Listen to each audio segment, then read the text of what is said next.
Today we have an iconic guest, and I'm so excited to be talking to her. The iconic Vera Dureke! Thank you so much for having me. We are going to talk about the pathway into tech and leadership. She leads so many great organizations, including Black in Tech, Chicago. And so I'm going to have her talk about that more. But first, I'm going to have her also introduce herself. Tell us more about you. All right. Hi, everybody. My name is Vera Dureke. I am the chapter president for Blacks in Technology Chicago.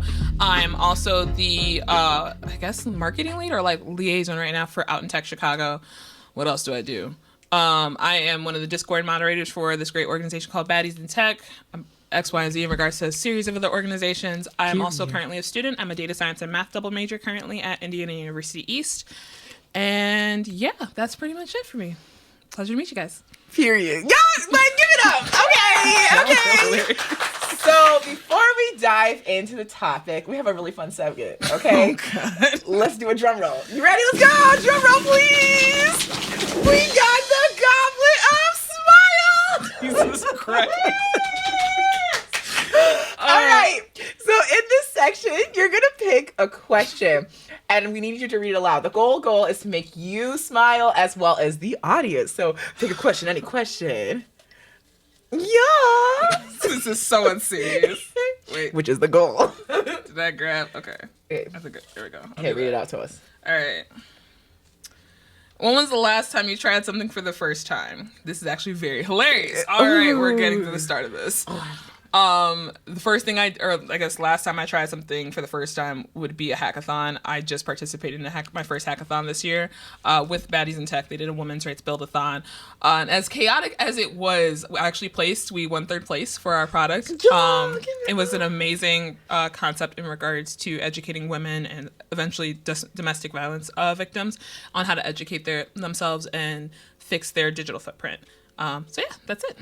Yes! Okay, now it's my turn to answer. Oh, this is tricky. So last time you tried something for the first time, I keep thinking maybe it's food, but I've kind of eaten everything. No, you haven't. No, you haven't. Try me. Okay. You've had Laotian food? So I never had Laotian food. All right, cool. But that was my first time. So that's on the list. Okay. You know what? Ooh, I'm about to expose myself. I saw Boondocks for the first time a couple months ago. How old are you? Look. You're older than me. What? I totally heard about Did you not have TV? I knew I was getting exposed. But let me tell you, though, Boondocks was cooking. And let me say, it was my first time watching, full episodes. Anyways, every day's a yay. All right, so let's dive into the conversation. Right. Okay. You know you're excited. Let's go with that. Okay. So let's talk about tech in the first place. What made you want to go into tech? That's a long story. We won't be here. We can't be here all day for that. It's okay. We got time. No, we don't. TLDR. I'm the oldest child to Nigerian immigrants. I'm the oldest of 5. So when people ask me oh, how did you get into tech? I personally say I was indoctrinated. Forcefully, as the oldest, I learned in regards to how to learn Microsoft Office, learn how to use computers, typing, etc., etc. So I think when it comes to now, it's just always been a facet of me. I've always just loved it. I either broke things and fixed it back together, or I was just always loved researching and being on my computer, and my mom hated it.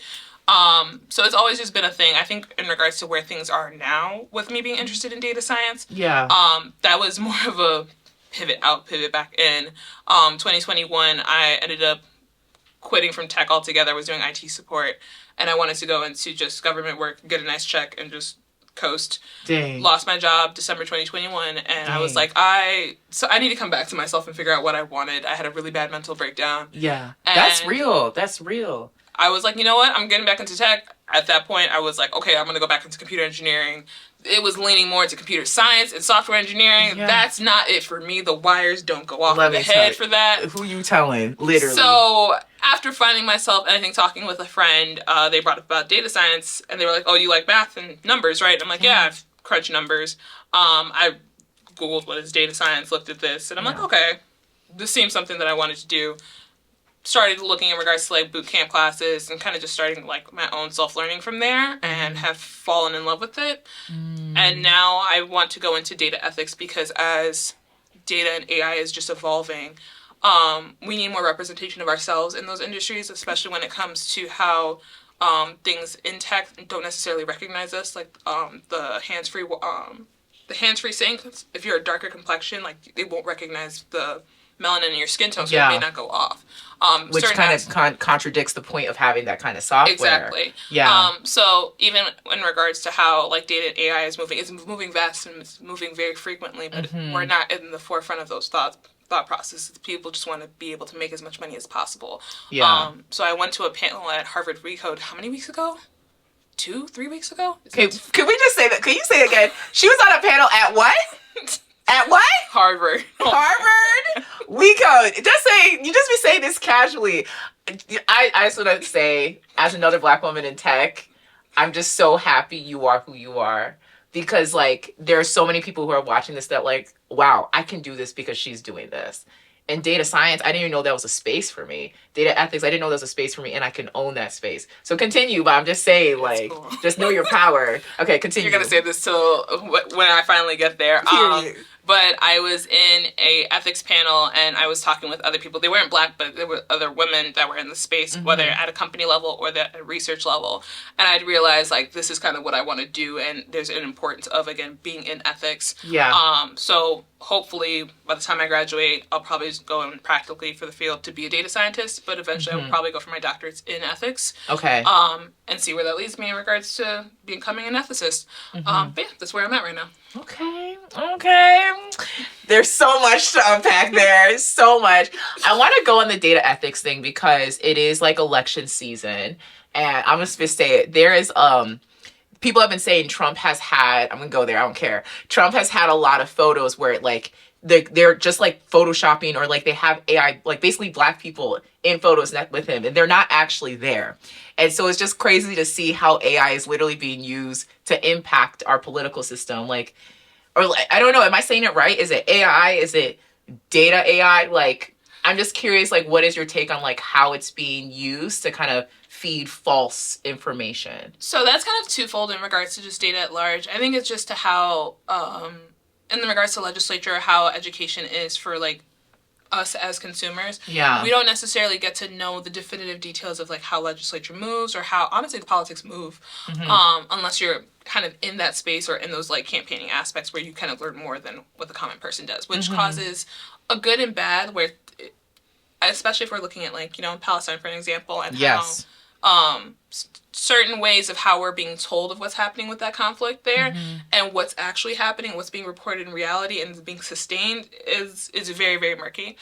So when it comes to data and especially when it comes to the ethics of how like people need to navigate, it is hard sometimes because we will see those doctored photos or we will start seeing like AI being used to proponent in regards to an agenda, and some people are not looking in regards to researching that. Like some people aren't questioning, hey, if I'm seeing like, you know, Trump in this space full of people, like I'm sure there are, you know, Black like Republicans. I'm not going to say here. Of course, yeah. Some of those are real, so that's why it's like in the way that we might be put on as a front to garner that type of attention and votes, people need to kind of step in and be like, okay, they're saying this, but is this really what it is? Or why are they saying it in this particular manner to kind of rouse either attention or rouse in regards to it. So it's an ethics matter. Still data in a sense, but I think if we step back in regards to the conversation of data and how AI has been exploding, a lot of people, especially in the art space or in the creative spaces, have been kind of concerned, and it's just a right concern, in regards to how AI is being utilized and necessarily causing shifts in careers. Which again, it still goes to an education issue which is why we need to be in these spaces and be able to talk about it.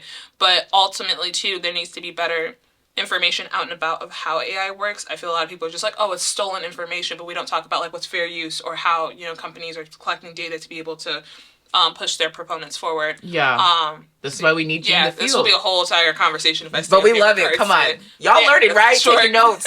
Take those notes. That's a short wraparound in regards to it. It just needs to be better education, and as well as the just common person needs to kind of research a little bit more as things are kind of being told to you. You should be questioning, why are they saying this? What is the importance of this to me? And how does this impact me? It's kind of like 3 basic questions. But Y'all take those notes.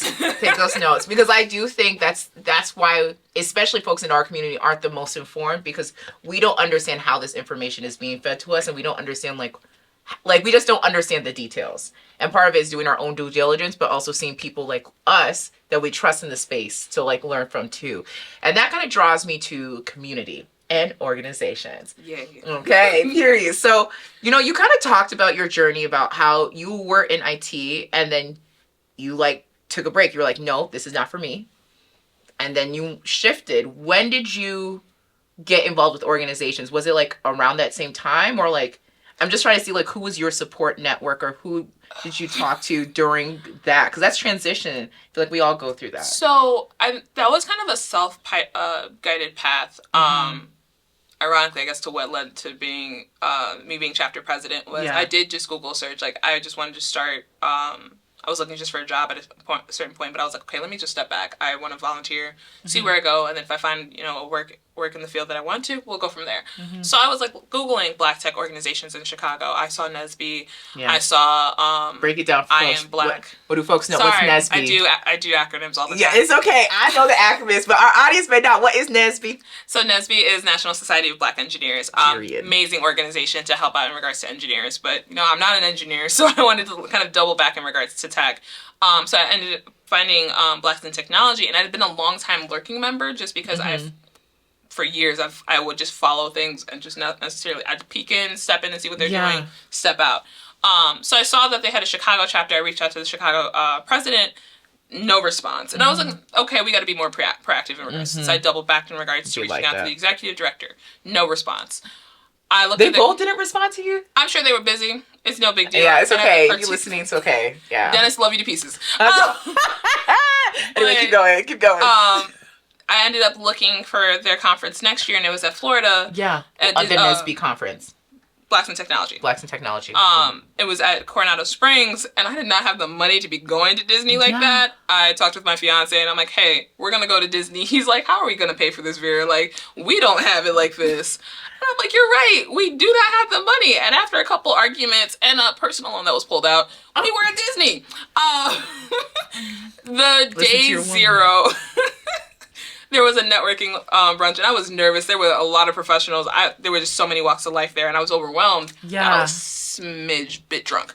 I was about to ask, like, how do you get prepped for those networking brunches? You don't. We'll talk about that later. Okay, cool. We ready. But for me, I did not know how to do that.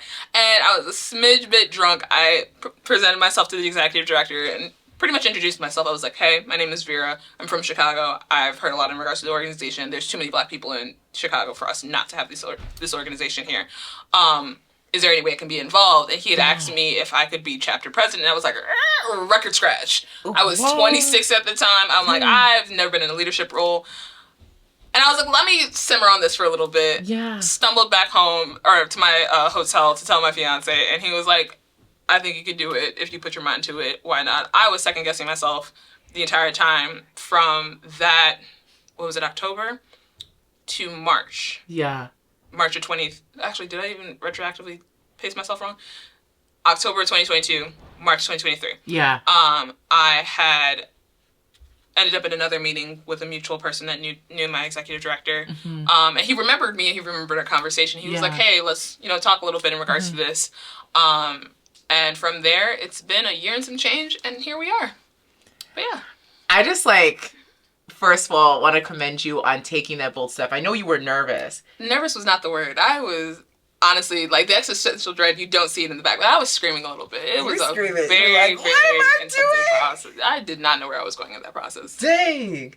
But then look at where it got you. Look at where we are, I'm here talking about me being drunk at the time. It's, it's a great story to tell the kids. We be learning.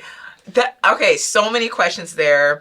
I'd say, one thing I want to build off of is, you say it's been a year and some change. What have been one of the most rewarding moments of being the chapter president, and also what have been the most challenging moments of being chapter president? I can automatically start with challenging. Let's do that. There we go. Not even just the personal second guessing. It was just, there's several moments of imposter syndrome that I had where I didn't necessarily know where I was going with this. And whether it was, I didn't feel like I was up to the aptitude of being chapter president, or I'm just figuring out what is a chapter president, like, what do I do? Yeah. There are other chapter leaders that I, like, rely to and talk to, but, like, different markets work in different ways, and I could see their successes, but I'm like, okay, how do I pull that to Chicago? Yeah. At a certain point, I just ended up starting to go to other networking events, and I had to, like, swallow myself and be like, okay, if I'm going to end up being, to say that I'm a chapter president, I need to know the community, I need to know the places. And so I would just go in and tell people, like, hey, you know, I'm chapter president of BIT. You know, I would talk in regards to the organization. Yeah. I'd had cards, or I would bring up the website. And when you say go to people, like, because you're, like, basically doing on-the-ground work in the city. Pretty much. Like, I'm going to networking events. Okay. If there is, like, organizations that I know that, you know, are in similar silos that I'm going to. I think I even did something with, was it Chicago Public Schools? They had, like, an event. Like, I'm on the ground, per se, with my table, with my cards, like, talking about the organization, talking about what we offer and everything. That's why people know her. Okay. And that's how people know me. Exactly. And it ended up to, I think, just being with the right people in the right spaces, that things just kind of culminated. Those people would talk of me to other spaces, and they would direct me to be like, hey, you know, here's Vera in regards to BIT. I think you guys should partner in regards to events and everything. It's blown up in regards to that, which will lead to my successful moments. I would most likely say right now the most successful event that we had, or even just thing I've done, would be our event that we had earlier on. Was it the February 27th? Yeah. We had an event called Southside Innovates. It was supposed to kind of be like the state of, like, Black tech in Chicago. Nice. We had 2 state senators. We had a couple founders. We had Black product managers for an entire, like, panel session. I think it was, like, up to 150 people that registered. Wait, so well, there's that many.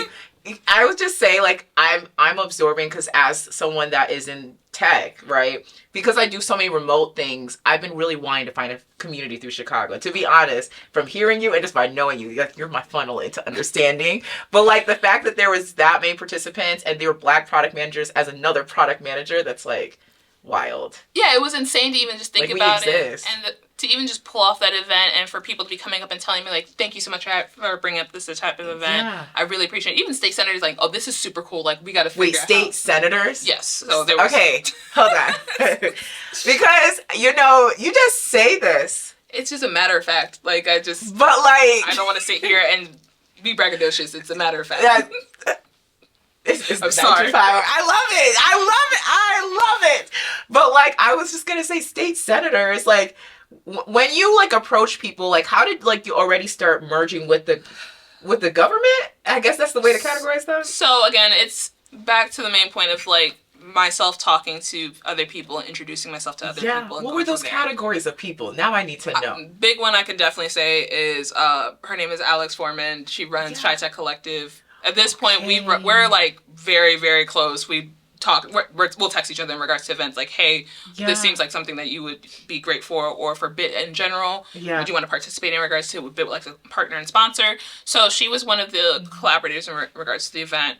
And she actually was one of the main, like, you say I have a network. She really has the network. She really does know people. Chi-Tech Collective. Yes. Black and Tech.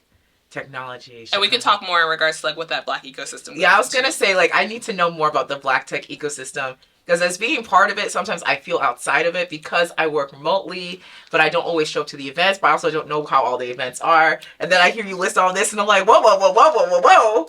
We'll get into that. Okay. But within talking with her and kind of just being in community with her, she's been able to help culminate and pull these people together. So she was actually the main factor behind bringing those 2 state senators over, and had me introduce myself to those people. And they were just like, yeah, we want to know more in regards to, I had more cards to bring out, which has always been my main thing. Like, hey, if I can't talk to you, here's my card, go look us up. Okay, but she's definitely, like, my main proponent that I would definitely say, like, to a lot of the successes that we've been having have been in regards to being in community with other organizations that are in that same mindset or familiarity for pushing for Black tech. But yeah. Okay. So a lot of what you do is networking to build these connections. But, like, there's some people that are watching this that are terrified about networking. What are your tips for networking? What has gotten you through? And what are some things, like, it's like, don't do this? Don't be drunk. Like, camera right there. Cool. Don't be drunk. Because you don't know who you're going to talk to. You don't know how that person could impact you, or how your representation could change in regards to how you present yourself. First things first, I would definitely say is, honestly, everyone has their own experiences in regards to networking. Some people might be like ready to go have like I have a pin at this point that I'm ready to go for, but some people are awkward just in general and don't know how to navigate it. It's a conversation. Yeah. Like it doesn't necessarily have to be like, oh, like you're talking in regards to it being transactional. And I think that's also one of the biggest issues people have. Yeah. You don't know how, again, what that conversation, if it's going to be beneficial for you, to you, just to gauge and see how you go about it. But first and foremost, if anyone's kind of interjecting and having a conversation, if it's something that you even want to like pick up and interject yourself in. Yeah. And I know that's a lot to say now as I'm talking about this. But like join the conversation. Join the conversation. Don't kind of be the weirdo kind of looking at it. And granted, it still will happen. It's okay. Yeah. But take steps to kind of push yourself forward. Yeah. So if there is a common conversation where you might be able to chime in or you want to learn in regards to chiming in, just be like, hey, I just want to interject in.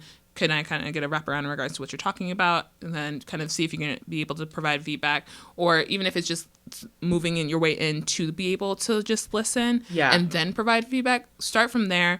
I like that though. Like, how can I be part? Because that's what I tell people too. It's a conversation. Like, I like to start off with like, oh, like, why are you here? Like, what do you like about this? And then that's how you kind of suss out. So, and that's usually the basic conversations of even getting to know people. It's like what brought you here if you're at a conference, if you're in a networking area in general, or even if it's like you're trying to like learn or whatever. Like those are going to be common questions that happen. So you're not going to be too alone in regards to that. Some people also may know each other because the community may be big but small. But put yourself out there for one. Yeah. Be able to start with basic questions. And the last thing I definitely would say is, again, don't make it transactional. I think one of the biggest issues that people have, especially in this market right now, is people are trying to find new jobs or find a way to get into tech, and they want to see, like, what can I get out of this? And again, you don't know who you're speaking to. You don't know what that's going to turn in tandem to. Prime example, I went last year to Grace Hopper, which is a really huge women's conference. We love Grace Hopper. That was my first. Florida. Florida wasn't the one I went to was in Dallas. Well, it changes every location every year. Pretty much. Yeah. So you can look it up on NPR. That conference was very interesting to say the least. But what I ended up doing was I didn't go at it in regards to looking at a job, just because I was very overwhelmed. I really kind of just came up to present myself and just talk and be like, hey, how's your day going? Yeah. How are you feeling in regards to this conference? Some people were stressed. Some people did not have the lights in their eyes. Some people wanted to clock out and be done with it. It was a chaotic time. Again, look it up on that NPR article. I heard that was a crazy... Wasn't it? Because this conference is like mainly for women in tech. Weren't there like more men than There was women? A lot of men. There were a lot of people doing, I would again say, very unethical things to be able to get opportunities or to be able to interview. Look at that interview at NPR. I'm quite literally serious. It was a very, very chaotic time. Yeah. The crowds were intense. I got pushed in at the Career Expo. Like, it was a whole entire thing. Especially for how Grace Hopper is. I think a lot of people who are coming in either graduating or needing to. Oh, that is the job fair. That's like, it's kind of like it's like Afrotech or the Gaming Developer Conference. Yeah. Pretty much. But from how I had been told in regards to it was more of an educational experience than the career fair. And even just participating, because it did more than just go to the career fair. There was so much more networking opportunities that you could have outside of that career fair. But there were just so many people in that career fair. You would have thought it's Walmart 2009, like when people were fighting for TVs. Walmart is even triggering itself. Oh my gosh. But that's how it felt like back in the day. People were fighting. People were in lines waiting from 9 to 5. At a conference. It's never that serious. It was that serious. Okay, so you go to a lot of conferences a year. Yes. On average, how many do you go to? Just so the folks know. So we're going to lowball it. Last year was crazy. I'll say about 7. 7. Stop. Last year was 11 I went to in totality last year. I did not pay for. I want to be very succinct about that too. Okay. Ooh, okay. I got 2 questions about the finesse and also like how do you maximize your like your opportunities at these conferences? Because I feel like it can get very overwhelming. Like, I'm about to go to the Gamer Developer Conference and I'm already like, do I set up meetings? Do I go to these workshops? Like, how do you plan and how do you deal with it there to make sure you get the most out of the opportunity? So first things first, when you're kind of researching at conferences that you want to go to, take a look in regards to who's speaking, what are the subject matters that you're looking at. Again, it's not always going to be career oriented. A lot of the great innovations in tech do happen at conferences. So if there's something you're interested in regards to, for like GDC, there may be showcases and for like new indie games. Yeah. Or, maybe if like, you know, the big three, Nintendo, Sony, and Microsoft are doing their showcases there, Yeah. like they might have showcases that you're interested in regards to, or seeing like Unity and everything like that. But researching in regards to like what your intentions are for that conference is a great way to start. And then that can help you in regards to planning out your conference schedule, because there may be a lot going on. And especially even when you get there, you'll look at your schedule and be like, okay, I'm going to do X, Y, and Z. You're going to end up at some networking thing, or maybe even a party. You don't know. Exactly. They're typically one and the same. Networking and parties. Pretty much. But parties more effective. I'm just saying. Plan your intentions. Yeah. Correlate those intentions to how that schedule is going to look like. At least pin yourself in regards to what key conversations you want to see, what companies you want to talk to, and if you're wanting to network, like gauge yourself on how you're wanting to network. Is it going to be at a networking space, or are you going to network in regards to the career fair, or even just in tandem of those key talks and everything? Go through that accordingly. When you get there, give yourself grace, because again, it's going to be a lot of people. There's going to be a lot of things going on. It may be a 9 to 5, 8 to 7. I don't know how some conferences are, but there's 8 hours of the day. You're going to get tired just going through it, depending on if you're wearing heels or if you're in a stuffy suit or whatever. It depends on certain conferences. Yeah. On your decorum. But give yourself grace to be able to take breaks and disseminate the information that you're going through, or even just the experience as a whole, and then go back in. But that pretty much would be what I'd give as general guidance for conferences. Okay. I'm glad you said that, because obviously taking those notes. So, you know, again, you're balancing doing all this, school, leading Blacks in Technology. How do you I do not do it. My time management is impeccable, though. It's very, very good. My calendar is color-coded. How did you do... Okay. But you... Okay. There's sometimes I'm struggling, like... Which is real. Midterms, I'm a different person. You would sit here, my hair would be completely disheveled. I'd look like a different person. You thought I'd be a zombie. And then the week after I'm at an event, I'm presentable. It's the ebbs and flows. At a certain point, I need to, you know, take time to myself. Yeah. We're working on what that time is right now. We're not all the way there. I was going to say, put it in your calendar. We talked about this, but like actually schedule it. Okay. No, I'm but not like doing that. I'm not doing that. But okay. It will save you, I promise. That's great advice. Okay. I'm not doing that. So stay tuned. We'll have a follow-up. We'll see this in a year later. But no, I'm not doing that. Well, I appreciate you so much. And I want to zoom out, because we met through a tech organization for Black women. What does it mean to you to be a Black woman in tech? Oh, man. I know.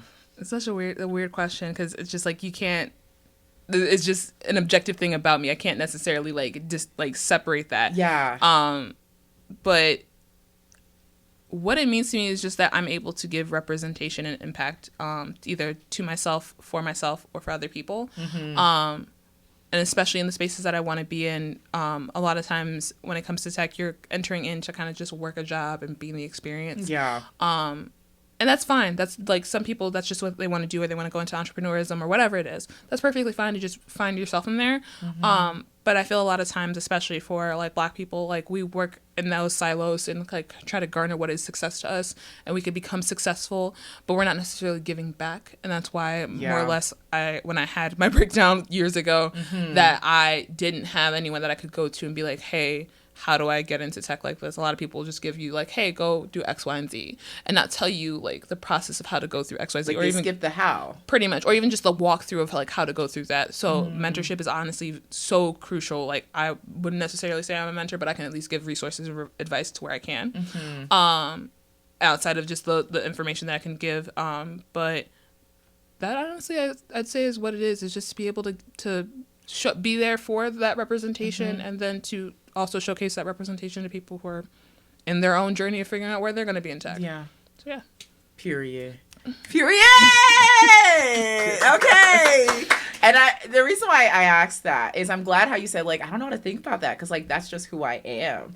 And you know what? It's actually very refreshing to hear that, because I think because being also a Black woman tech, like, is also, like, I'm so used to working in spaces where it's just me. Even at a Black-owned game studio, I'm still like one of two Black women there, right? So it's like, oh, sometimes I have to think about it because I am the only, but like, it's like what you said, it's like you're just being that representation for the folks that are there, for the folks that come behind us. But even past that, like, if your aspect of impact is just you being able to work, like, that's okay. Yeah. It's totally understandable, because again, you'll be the diversity quota. You'll be that one Black hire, be like, hey, we have a woman. there it is. Just like it it's happens. so like wild, but it's insane to like even be able to say that jokingly, but like that may be just where you're at in your journey, and that's okay. That's not a problem. If you want to be able to provide more impact or representation, if it's more of a matter of you're talking to your friends and your community on how to do that, that's still impact. That's not necessarily like you don't have to lead an organization to create impact. You can start that in your own circles and go from there. Or if you're going to be in like Facebook groups or like other social media groups, just to be able to help others and not just take in, I think is also crucial. And it may be that someone's like wanting to work at like a gaming studio or like Meta or, you know, CDW or even just a nonprofit space, and being able to just say, hey, I'm here, makes that weird ambiguity I feel like we walk through a lot easier to see like, okay, I can see somebody doing this. Let me ask some questions. And again, this goes back to kind of that research aspect of if you're kind of curious or in a state of not knowing where you're at, ask like, what is it that you want to do? Exactly. How is it going to impact you in regards to like what your wants and needs are in tech? It may be pay. It may be that you want to be in a gaming studio to be able to have something to, again, show that representation to somebody else. There's so many ways to go about it. But asking those questions and being able to see other people who hopefully will be able to be as open. I feel nowadays it's a lot more accessible to be, you know, talking to other people like that. Yeah. So, yeah. Like they can see us talking right now on Everyday ZA. So... Pretty much. But this also takes me back to... Because, like, you make a lot of impact. And that is a great correlation. Not sure. Okay. You know what? It's a great correlation to your leadership. And it reminds me of when we were at the, I think it was the International Day of Gaming. You know where I'm going with this. Out at Keisha and Kevin's event.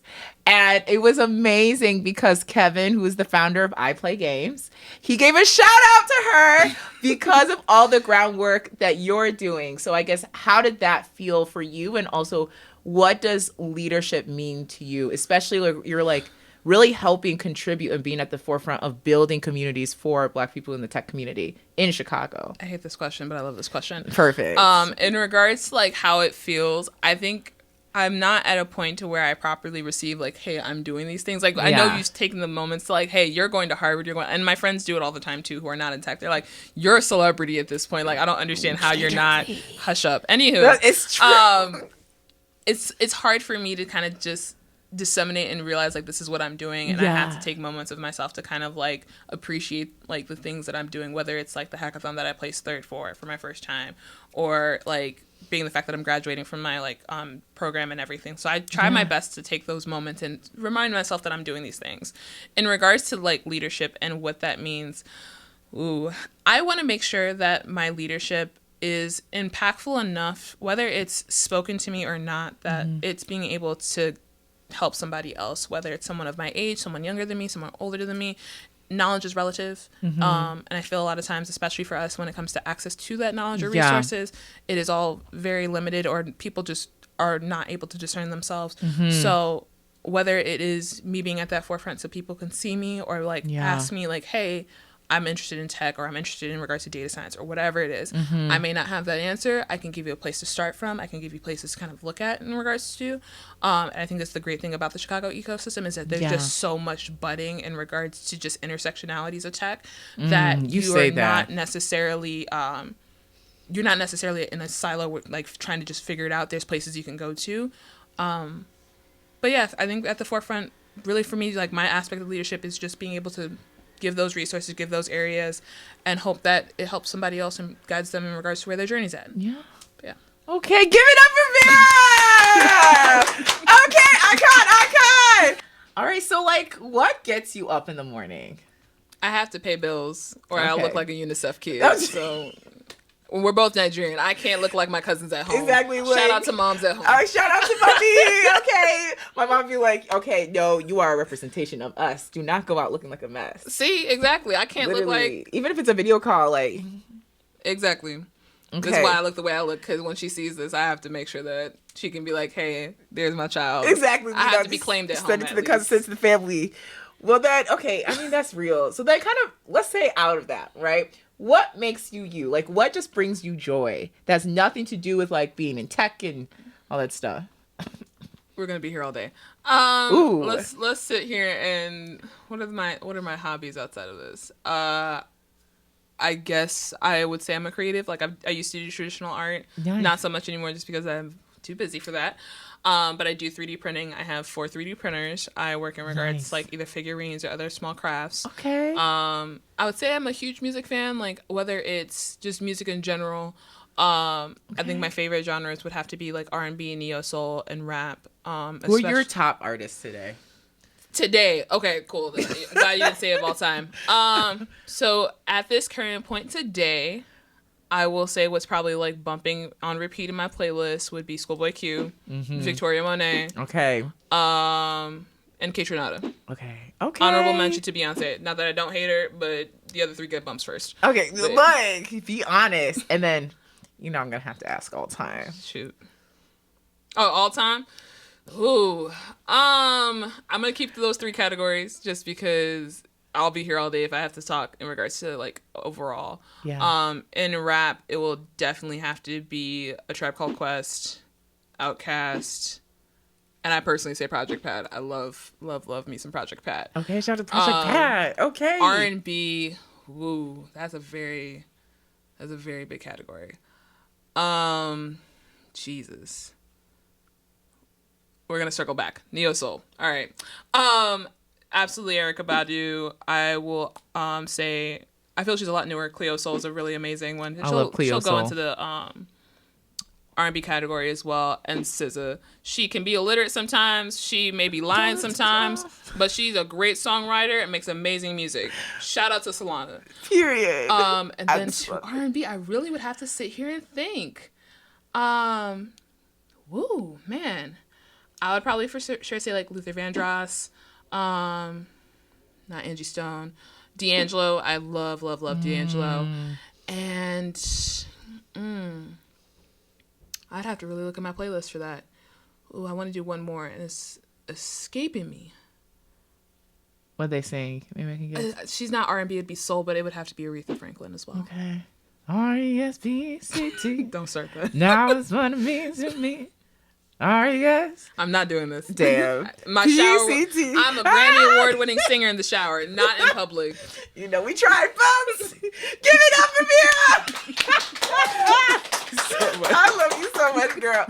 All right. So my question to close out is like, what advice do you have for folks that like want to get involved with tech, like want to know more about organizations in Chicago? Like, what's your advice to them? First and foremost, research. There's so many intersections, again, whether you're Black, wanting to be in tech, you're Latinx, maybe you're disabled or in those spaces. There's so many organizations out and about to fit and cater your niche. If not, honestly, looking in regards to like social event spaces, Eventbrite, Meetup, seeing if there's like GroupMe's. I know GroupMe has just open chats that you can jump into. Also just asking friends, again, like do those research questions of just asking like what those organizations are, how they kind of would impact you and how they'd be helpful for you and to you. And honestly, just putting yourself out there. You don't know where you'll go. It could be, again, you're drunk at a conference and boom, you're, running an organization. Literally. Or, you could be just finding new friends that are in spaces that you want to kind of be able to be a part of. I think, again, being Black in tech, you're often, again, in a silo that you work a 9 to 5 or you work whatever the hours you work.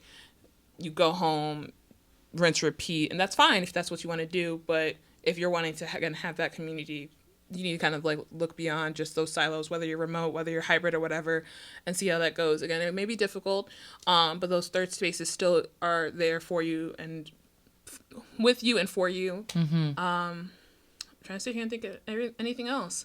And also finding probably a mentor.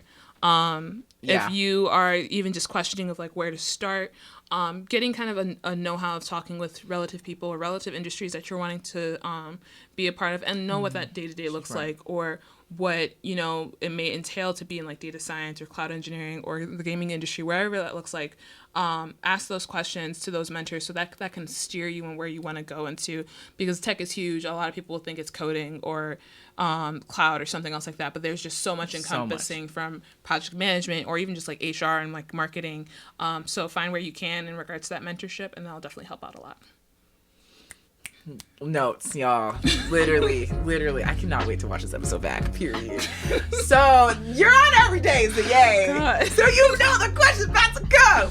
How do you make every day yay? other than, fighting the existential dread in the morning. Facts. And probably having a Trapaholics Saturday morning blast of music. Honestly, it's just looking at the day and saying, like, hey, what can I do? What is my day going to look like? It may be that I'm working, just a 9 to 5. I'm, prepping in regards to a conference, or, I'm doing a research paper for my ethics class, which I have to do tomorrow. You got this. You got this. Evaluating in regards to what that happens, and then when the day is concluding, if I can sit here and say, like, oh, I've done X, Y, and Z, or oh, this is a tomorrow Vera's problem, I take this for what it is. Yeah, so you take day by day. Pretty much. Okay, pretty much. Give it up again for Vera! Give it up! All right, so how do we support you? You could follow Blacks in Technology on Instagram, LinkedIn. Do we have a Facebook page? We have a Facebook page. It's not that developed, but we're working on it. We're getting there. If you're interested in regards to helping that, please reach out to me. I'm also on LinkedIn. You can look up Vera Dureke. I will probably be cheesing in a green suit, but you'll be able to find that. Other organizations out in tech, we have a social media page. I think there's also a website that you can go to. Bags in Tech is a really huge Discord. They should also have a website, but they do have a LinkedIn as well. Yeah, that would be how to support. Okay, period, y'all. I'm gonna be following. Baddies in Tech is on Discord. Yes. We talked about this, but now I need to know. Okay, I'm enjoying. All right. Well, thank you all so much for tuning in to another episode of Every Day's Yay. And remember, you have the power to make every day a yay. That's as far as you're getting. Again, you're not getting that. Yo, you did great.